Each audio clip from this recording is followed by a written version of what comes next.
Hi, my name is Yoshiha Tsuchida, and I'm one of the developers of the Painscreek Killings by EQ Studios. In this video, I want to give you some insights of the game mechanics and a quick look of the gameplay to show you the feel of the game. In the Painscreek Killings, you play as Janet, a young journalist who's been asked by her chief editor to investigate the mysteries of a town called Painscreek. You must rely on your detective skills to uncover the mysteries and hopefully find an interesting story for your newspaper. You begin the game with a letter from your chief editor with details of the case that you are assigned to. Throughout the game, your objectives are to find out who killed Vivian Roberts, why she was killed, and how she died.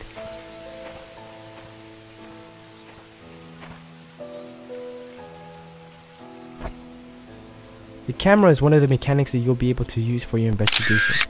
You'll be able to take photos of anything that seems important to you. The photos will be saved and you'll be able to review them anytime.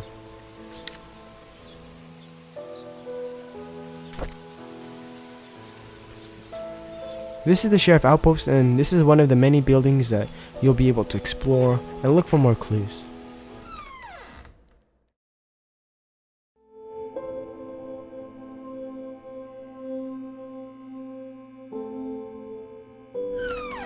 Be sure to search each room carefully, as you may never know what you might find.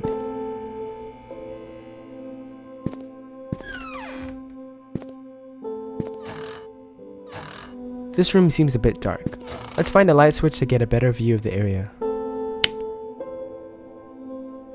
This switch doesn't seem to work.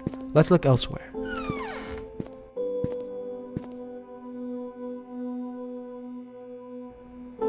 Here we have the flashlight. This is one of the few tools that you'll be able to use throughout the game. With a flashlight, you'll now be able to get a better look of the dark rooms.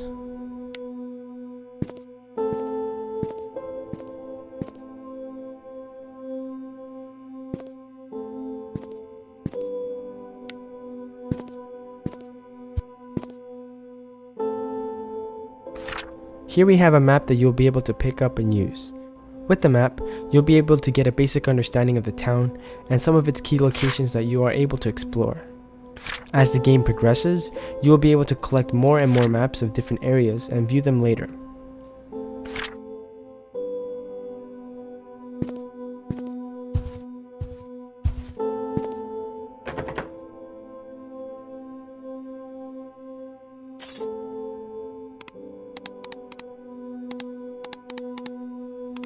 Not every locked area can be accessed immediately.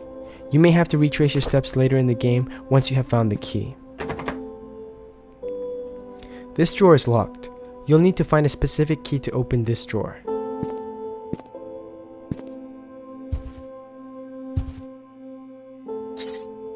Any item the players interact with can be fully inspected. The game doesn't always give you a straightforward answer on how or where the item is to be used. You may need to look for extra details on the item to figure out how to use the item.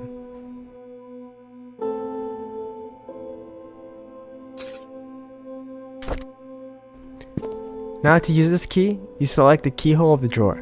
Open your inventory and use the key that you just found. The drawer is now unlocked.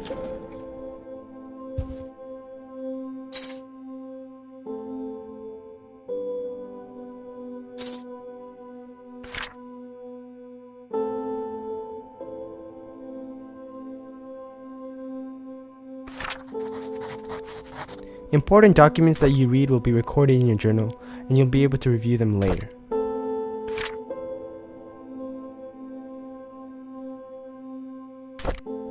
Collect more documents and recorded stories of other characters to gain more clues for the investigation, but not every document is required to solve the case.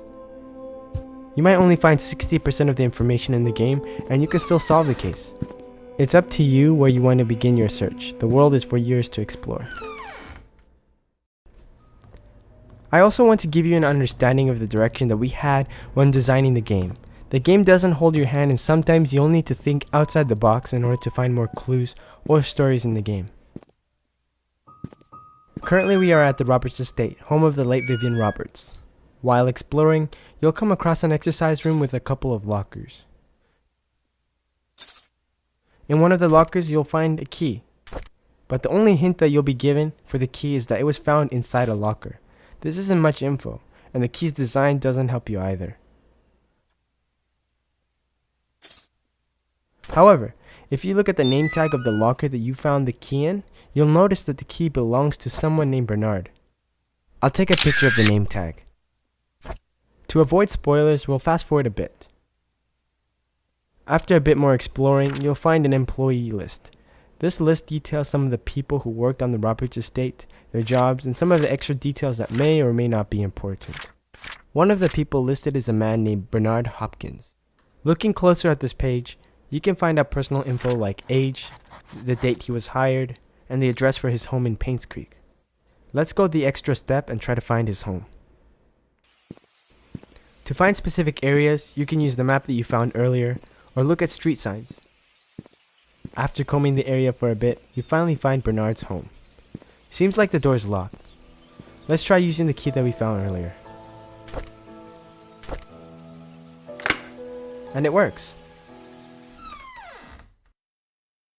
As you can see, the game doesn't provide every piece of information to you. We encourage players to pay attention to the clues you find and hopefully uncover more stories and secrets. Thanks for watching. Hope you enjoyed this video.